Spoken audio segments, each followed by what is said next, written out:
Moving Wisconsin forward, one joke at a time. This is Kristin Bry with As Goes Wisconsin. Yada, yada, yada. Hello, Wisconsin! Hello, Wisconsin. Welcome to the 11 o'clock hour of As Goes Wisconsin. I am your host, Kristin Bry, along with Jane Madnair on the board. And it was 2-ish weeks ago.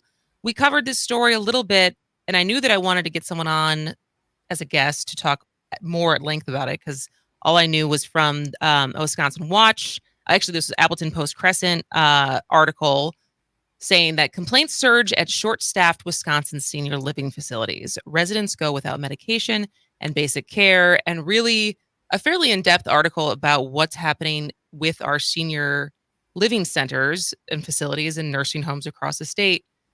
And so we do have a guest who I'm very excited to talk to. Rene Eastman is with LeadingAge Wisconsin.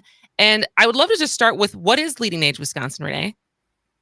Sure. Well, thanks for having me on, Kristin. I'm always happy to talk to people about the challenges facing our senior living industry. And that's basically what LeadingAge Wisconsin does. So we're a membership association of nursing homes and assisted living facilities, mainly nonprofit and mission-driven organizations throughout the state that take care of our aging elders, kind of like the Tavern League for nursing homes, if you will. That's a good way to put it. That is a good way to put it. How we as far as we all know the Tavern League. And so, and I think about this and I think about my aging family members, and I think my parents are not there, but as with other family members, I read this and it is terrifying as far as what is happening. And it doesn't seem like there's a very good or very straightforward solution. And so before we kind of get into all of that, how would you summarize what's happening right now in Wisconsin when it comes to senior living facilities, nursing homes, and we can get into what the difference between those two are as well later? Sure. Well, you're right that there are no straightforward solutions. If there was an easy fix, we would have come up with it already. So not to add to the depressing woes of society, but the folks who work in senior living and nursing homes right now are really downtrodden coming out of the pandemic. We've seen a lot of burnout, and people continue to leave that industry in a time in our state where the population is only aging. And I think people who work in the healthcare field or are really trying to be tuned in, are aware of the aging of the population of the state of Wisconsin, but the general population is maybe not. And I do worry very seriously about folks who aren't yet in the stage of life where they have to worry about an aging parent, but will be faced with that. And I think when that happens, that they'll become acutely aware of the challenges of finding a really high quality facility that they can trust with their loved one. Because the way I read this article, and even had read about things previously, so there's the part of quality care, and quality care is harder to find because of the staffing shortages. It's not that because these people are abusive or whatever. It's just that there is not enough people to necessarily take care of the amount of people who are in some of these facilities. And then facilities are also closing. So there's the ability that there's not even enough places to go to. And it's the fact that as of right now, Wisconsin, your Medicare does not cover long-term care. And I don't know if everyone knows that. Right. I think people, they have insurance in their working years. They're not familiar with even maybe the difference between Medicare and Medicaid, or what happens as they age. Signing up for Medicare can be a really challenging process for people, choosing a Medicare Advantage plan or what they want to do.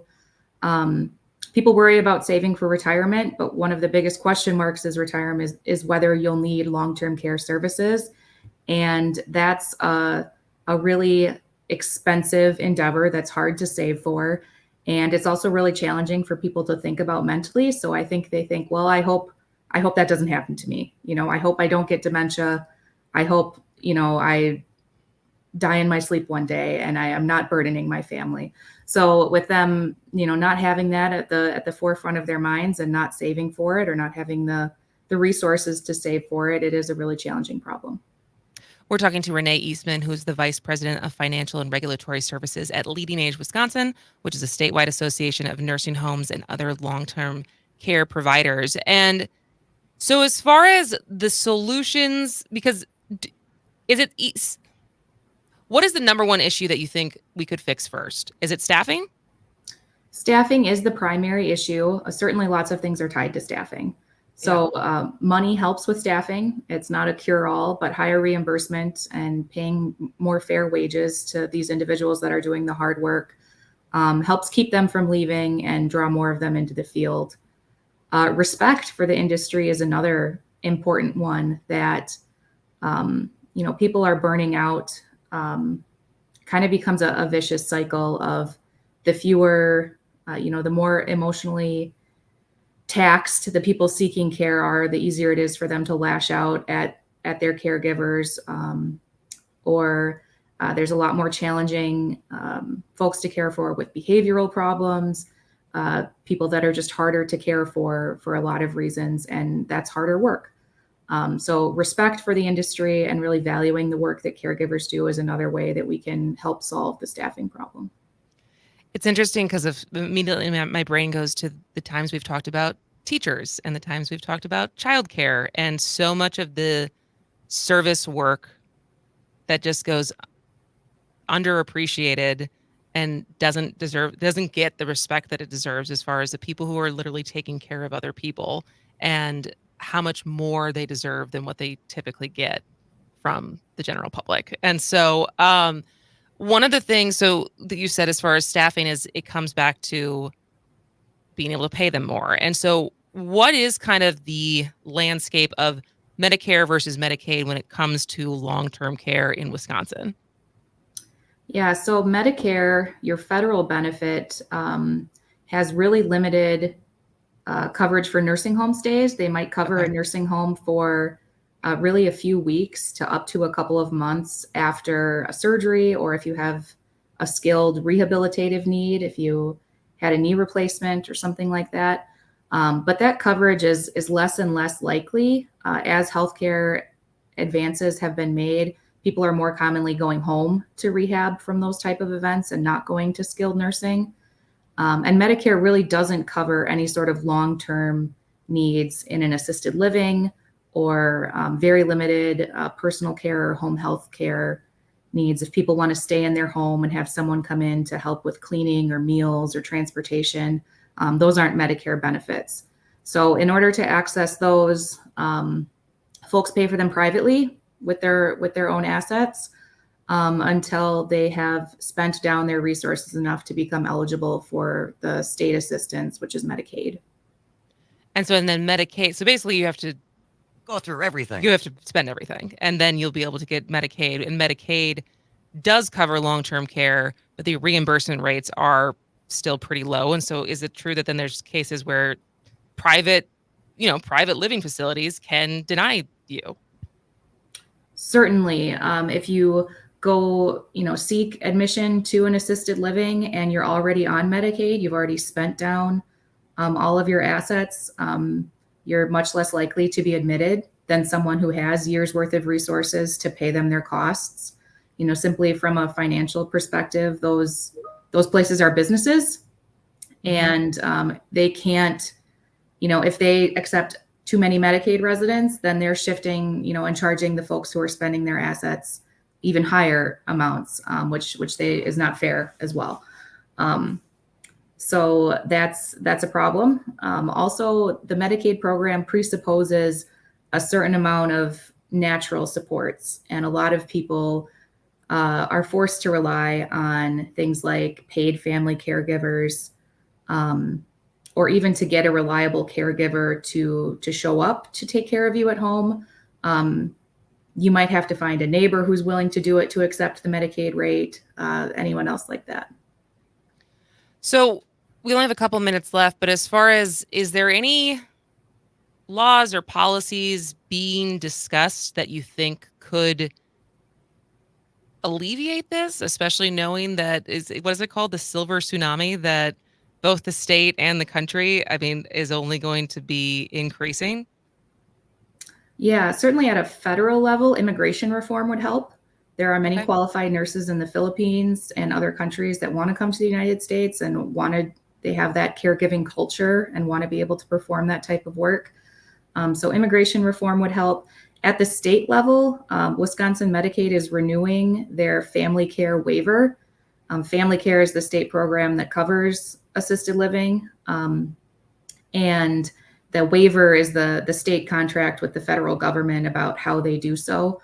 So there's some public hearings, public input sessions coming up, and that'll be going through the legislature and the Joint Finance Committee in the next year. Got it. And in the last minute that we have left, what do you hope that people, like you said, there's the general public that kind of maybe has blinders on from thinking this won't happen to me or I'll deal with it later. But what do you think is the most important thing for either someone who is retirement age or people who have parents who are getting older should know and be able to prepare themselves for, long-term facility care? Yeah, I guess talk with your family members, have that open dialogue. And if you have the means to do so, look for opportunities in your community to volunteer at these types of places. Our seniors have a lot to teach us, and it's really a really growth experience to be able to do whatever you can, deliver Meals on Wheels or get to your county aging and disability resource center and see what you can do to help. Absolutely. All right. Well, Rene Eastman is the Vice President of the Financial and Regulatory Services at LeadingAge Wisconsin. Thank you so much for spending time with us today and educating us more on a really important issue that's affecting a lot of people in our And it's state. going to happen to all of us. Yeah. Thank you. Have a great day. Have a great day. All right. We're going to take a short break. Coming up next, coming up at the bottom of the hour, am I still fun? Jane, thanks. Jane, am I still fun? You are super fun. Okay, good. All right. Stay with us. This is As Goes Wisconsin. Welcome back to As Goes Wisconsin. I am Kristin Bry. She is Jane Matnair. And a quick plug, I guess, for me. Sure. Tomorrow at 3, we're doing an event. I'm doing an event with Milwaukee County Executive David Crowley, a discussion on local revenue reform.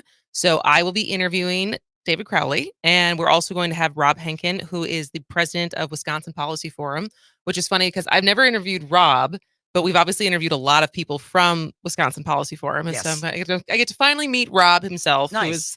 who is the president. And so it's a live event that we're doing at the Milwaukee Athletic Club, but also we are live streaming it. And so I will put the link to the event tomorrow so anyone can watch.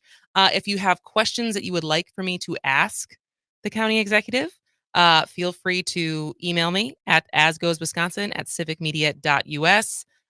Don't text them just because I will probably forget as far as my prepping tonight for the questions I plan to ask tomorrow.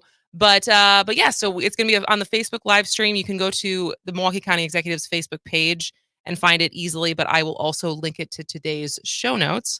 But I am looking forward to that because as much as I love doing the radio, I also really love doing live events. And so I was very flattered to be asked to do that. And then another plug, not for me at all, but there's been a couple different times that we have talked about Robert Reich, who was the labor secretary under Clinton, and how I was very lucky to have him Yes. as a professor when I was in college.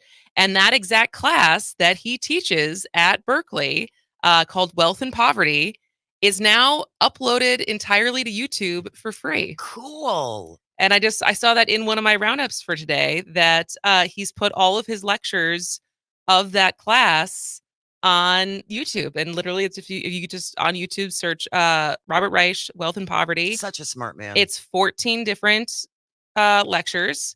And there's a part of me, I don't know if I have time to do it, but there's a part of me that would totally go back and rewatch watch these. it. I bet. So yeah. That's very cool. 844-967-2789 if you ever want to call and or text. We were just talking to Rene Eastman from LeadingAge Wisconsin about the challenges facing state nursing homes and long care facilities. Joe from Appleton is joining us. Good morning, Joe. What did you want to say? Hi, ladies. Thanks for taking my call. Thank you for having Rene on. I love LeadingAge Wisconsin. It's a great organization. So I'm an elder law attorney, Oh, and there are certain things that I think everybody should know on top of what Rene raised. Okay. okay. If it's at least 66% of the folks are going to be needing some form of long-term care in the future, it is stupid expensive. It's just going to get more expensive. It's going to be $150,000 a year at a nursing home by the end of this decade. I tell all my clients, ideally, you have each individual, you have $250,000 sitting out there ready to spend on your long-term care needs. Now, for if you have a big 401k, that's where it's going to come from. But ideally, for everybody, you get a good insurance product. Now, I don't sell long-term care insurance. There aren't too many people who do anymore. But if you can get a good insurance product that's going to cover you for at least $250,000, that's going to be best for you. It's going to be best for the facility. It's going to be best for Medicaid in the long run, because right now, Medicaid is spending way too little because it doesn't have that much money, thanks to the way the state's set up. And everybody who's on Medicaid in the facility, it's paltry what they're getting in the reimbursement. So ideally, if you could pay privately with insurance, that's going to be best for everybody involved. Personally, I'm terrified of our long-term care system in this country and what it's going to be in the next 10 years. We're in for a heap of trouble if we all don't get our act together. Joe, so I'm 63. I'm concerned that at this age, no one is going to give me that kind of an insurance policy. Do people have to start signing up for this when they're in their 50s? I usually say 50s or early 60s. 63 is still early 60s. Okay. So that's you. Talk to somebody. Find an agent. Just run through the options. There will be likely policy options for you. Just see what's out there. Insurance is not going to be for everybody.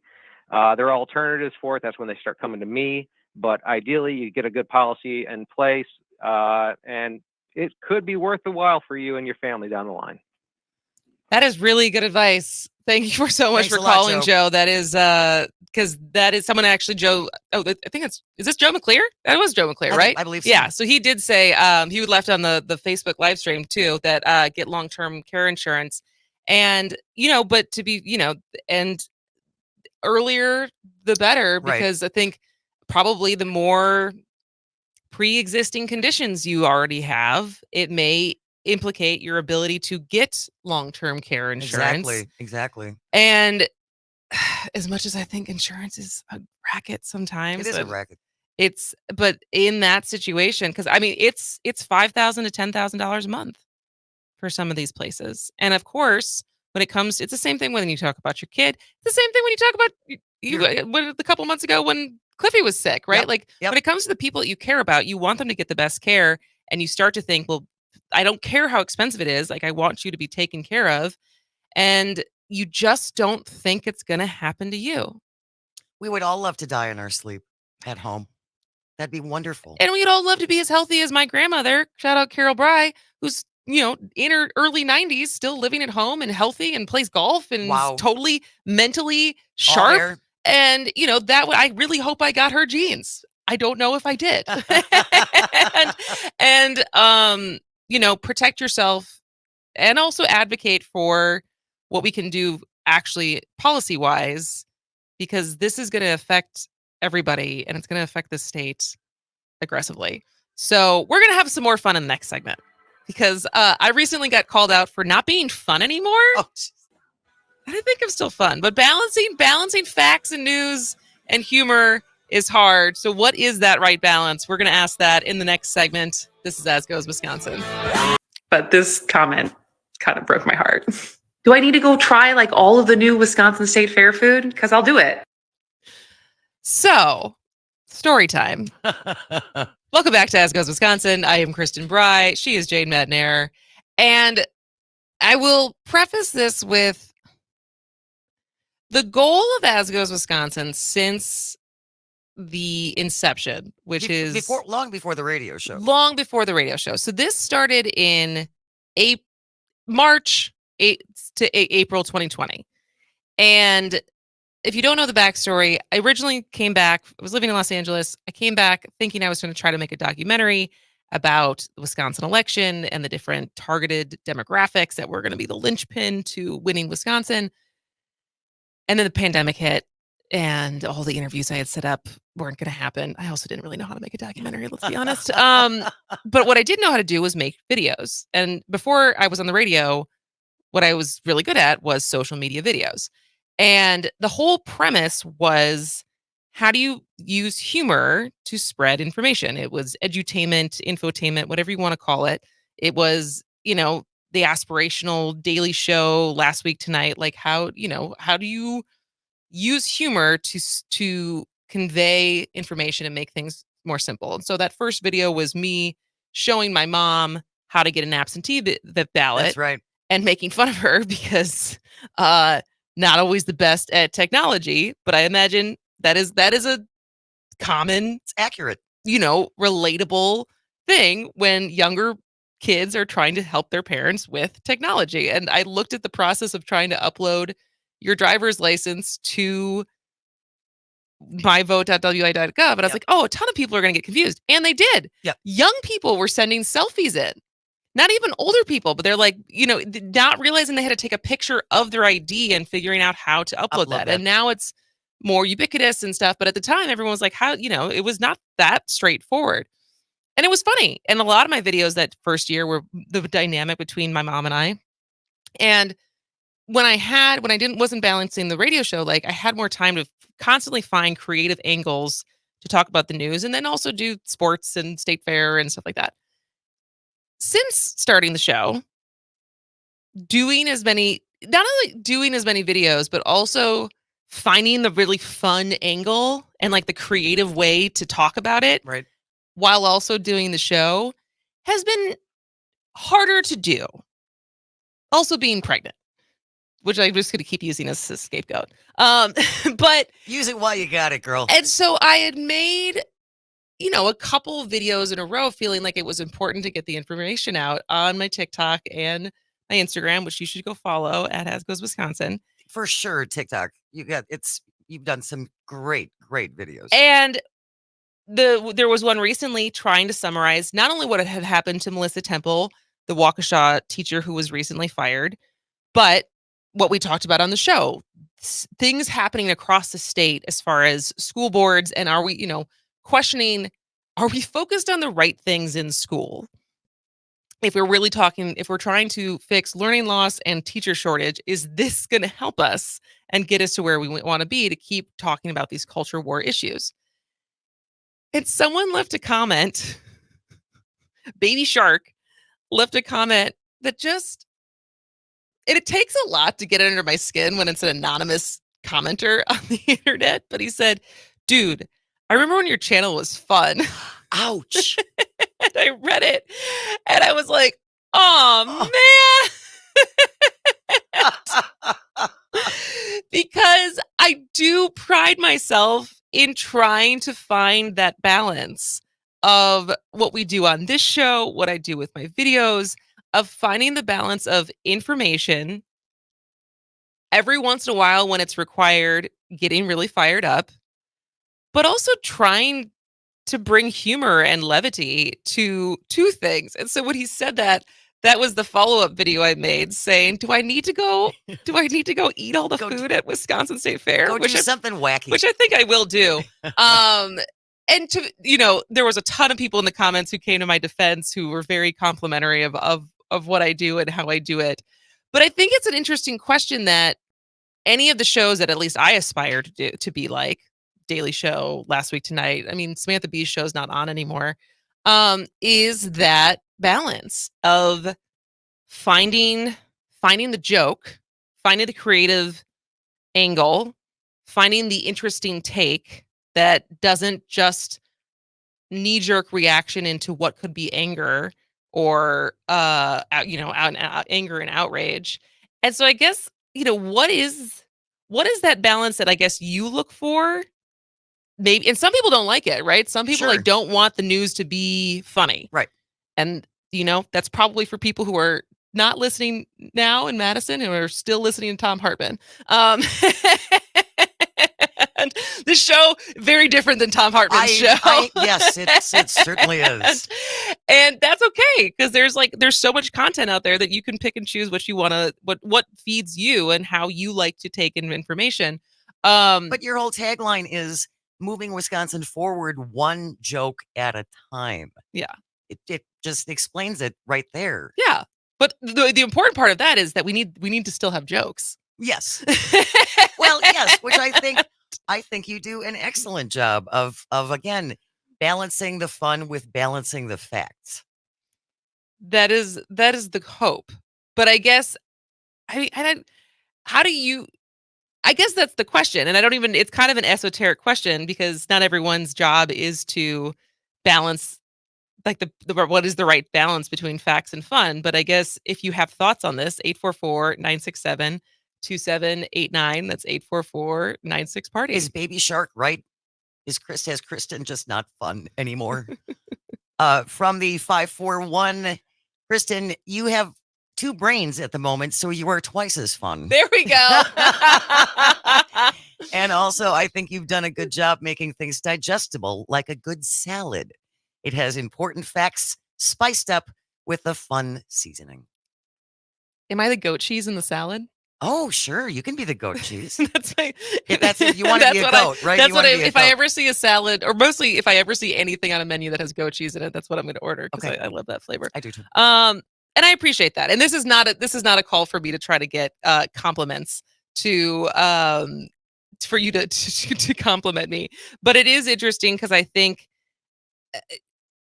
and I think about this as a content creator. Like, I have good friends, one of which is, Alex Worley, who, if you spend any time on social media, you've probably seen her stuff come up. She's very pretty. We've done a couple videos together, and her stuff is like very quintessential Wisconsin jokes. Like the ones she did this week is like the 5 stages of going to a Brewer game, or, and it's really light. It's really fun. It's very Wisconsin. And it's interesting, because there's been times where I've had this conversation with Mike as far as like the kind of stuff that I want to make. And I look at her stuff and I see how popular she is, and I see how many people engage with the content that she makes. I also see the commercials and brand deals that she gets. And ultimately, like, that's also just not me. Right. Like what drives me is doing the newsy part and the challenge of making that fun and sometimes funny. And that's where I want to live, even if it means less brand deals, less of an audience. And I'm okay with that. But it is the important part of, for me, continuing to remember that it's to find the funny. Right. 844-967-2789, 844-96-party. Is Baby Shark right? Is Kristin no longer fun? And also, and we've asked this many times before too, if there is something that you think we should be addressing or covering. Yeah. And we do get, we have someone coming on August 7th. I think we have someone who's coming on who was someone who emailed in, and it was, it's about breast cancer. And it's a woman who's actually, I think it's a bill that's going to be proposed in the legislature. And so we certainly, as much as we can, get back to people who have suggestions or would like to come on the show. We try to get back to you as quickly as we can and make it work. So always feel free to shoot us an email at asgoeswisconsin at civicmedia.us. 844-967-2789. Tom from Madison. Hey, Tom, how you doing this morning? Hey, great. Yeah, I would say that humor is the one thing that our side has that the other side simply doesn't. Do you remember when Trump was first elected in 2016, Michael Moore he was there, I think, in New York at one of the election sites, and he said, we should form armies of comedians because he can't take humor. He doesn't understand humor. Yeah. There are no iconic conservative comedians. They don't exist. And I think it's just the way that you can get a message across really, really well. I'm a big Tom Hartman fan, but I'm listening to this show because it's Wisconsin.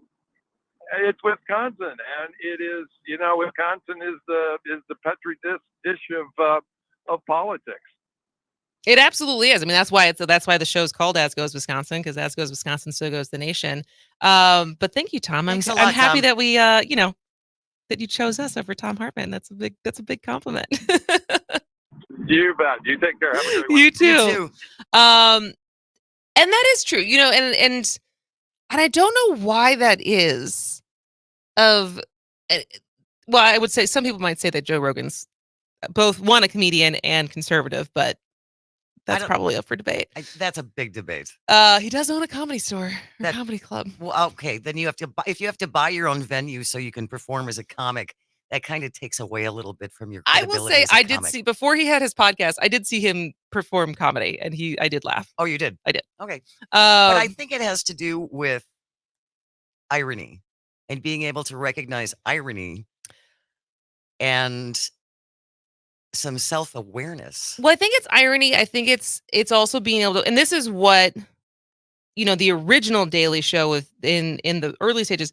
It wasn't a leftist show. It was poking fun of the media. It was poking fun of news. It was poking fun of cable news and how the surface levelness of it. The if you think, what was it, what year was it when they did the rally for sanity? Oh, with Stewart and Stephen Colbert. And Stephen Colbert. And like think about how much the world has changed since they did that. Wow, and it was right. in DC, and like Jon Stewart's book that came out right around that time. And that was like the George Bush, that was before Obama. So this was a long time ago. And it wasn't so much that they were advocating for Democrats or the left. It was pointing out hypocrisy. It was pointing out stupidity. It was pointing out it was doing what comedians are supposed to do best, which is like punch up at the powers that be and challenge them in a way that makes you think differently. And it's what's so powerful, I think, about comedians and how they can do that. And I'm not even putting myself in the people who are really, really good at this. And I was going to save this for tomorrow because I'm still debating whether or not do we have time to play the Trey Crowder thing? We can, sure. We got to go right now. Okay.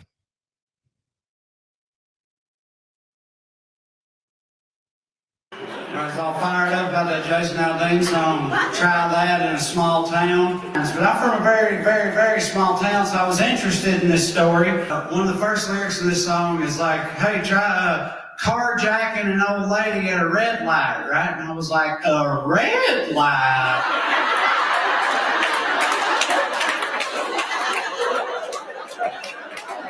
What is this, Times Square?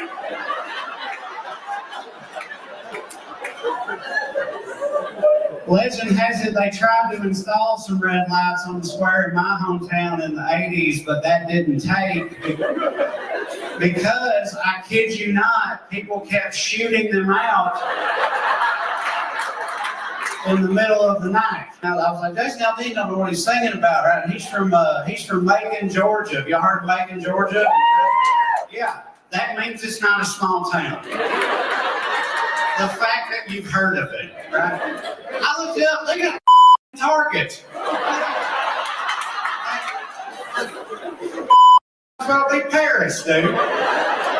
When I first saw the song, Try That in a Small Town, I thought it was going to be different. I thought it was going to be something like, find a good piece of pizza. Try that in a small town. Be a gay teenager. Try that in a small town. So we'll talk more about it after the break, but I feel like I found that last night because it's the most recent controversy. So we'll talk about that and comedy and the gold of it on the other side of the break, and we'll wrap up today's show. This is As Goes Wisconsin. Welcome back to As Goes Wisconsin. I am Kristin Bry, and just wrapping up our conversation around using comedy to talk about more serious issues. And we played a clip I found last night of Trey Crowder, who I love, who is great. Yes, he's great. And he is from a very small town.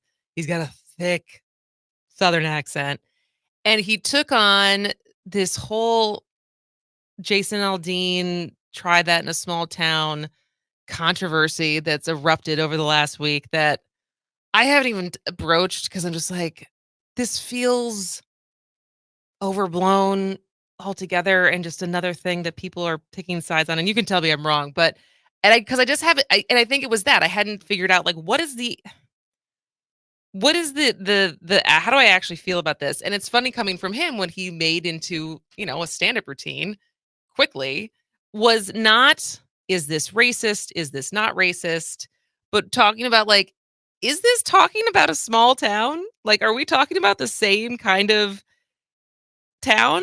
And also challenging if he's even from a small town and talking from experience. And I love what he ends with is like, when I heard try it in a small town, it's like all the challenge of like the things you really can't do in a small town, like try being gay in a small town. Right. And and I think that is what I find so interesting and powerful about like a comedian's angle on news and facts and the zeitgeist is thinking about it critically and kind of poking holes in the things that like don't quite add up instead of just the immediate reactionary, I disagree or I wholeheartedly agree. We have to pick sides. And it's like, I think there's a little bit more gray here to like pick apart and make fun of. And I think that's one of the things that makes you unique and your approach so unique is because you are very thoughtful about these things. I try to be. You are.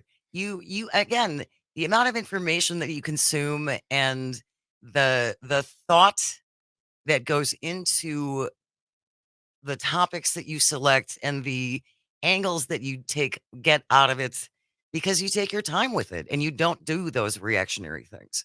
And I think that's very unique. Oh, thanks. I do. Should we talk about the Jason Aldean thing tomorrow? Sure. Do you have thoughts on the Jason Aldean thing? Sure. I do. All right. Well, that is a good preview. I'm sure Greg Bach has thoughts on the Jason Aldean thing. I have no doubt about that. And remember, you can always call and or text and use your app to text us directly as well at 844-967-2789. Do we want to talk about this text in the couple of minutes that we have left? I was either going to talk about that or I was going to end in a fun story from a Wisconsin man won a contest recently. Oh, I know what it is. All right. On his 68th birthday, a white-bearded Wisconsin man won the Hemingway Lookalike Contest, the highlight of Key West's annual Hemingway Days celebration that ended on Sunday.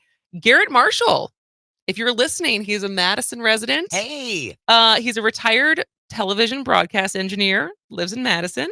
And he prevailed this over the weekend at Sloppy Joe's Bar, a frequent hangout of Ernest Hemingway when he lived in Key West in the 1930s. Wow.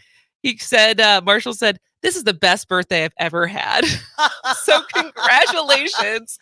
And literally there's a picture with him and past winners. And they literally look like clones of each other. They all look with white beards, look like Ernest Hemingway. Oh, that is so an funny. old Ernest Hemingway. Right. That's really funny. Well done, Marshall. We all want to hit those life goals, you know? And no one can ever take that away from you. No. It's yours. All right, now we can it's yours to do with as you will. From the 414, oh, Jane, young Jane, it's sad but true that presently there isn't much humor in the facts. Jane, you and Matt Flynn are the only two close to my age. Matt is older, but you claim to be 63. I don't know why I would claim to be 60. I was born March 18th, 1960. I'm going to bet I've got you by a few months. I love the show. Bad news for you, 414. I was born in January of 1960. And if I was going to be claimed to be something, it would sure be younger. Maybe I should say, no, I'm actually 70. And then people will say, God, you look so good for 70. All right. Well, then coming up tomorrow, maybe we will kick off the show with the Jason Aldean controversy. I'll have to pick apart my thoughts on, that culture war thing. There's a lot of takes to be had on it, but there's also just what the hell is going on with country music in general? Because there was stuff at Country Thunder with a TMJ reporter that apparently, she was just covering the event. She was covering the event and got called the N-word. They're also at that same event. Apparently, someone was flying the Confederate flag. And it's interesting. And I want to do some more research because, people who are like old school country fans, of like old country was like anarchists, right? It was people who were against Outlaws. not even outlaws. It was people who were against capitalism. It was against fascism. It was against the man. It was like, it was revolutionary type lyrics and music. And now it's like, what is country music now? And what does it stand for?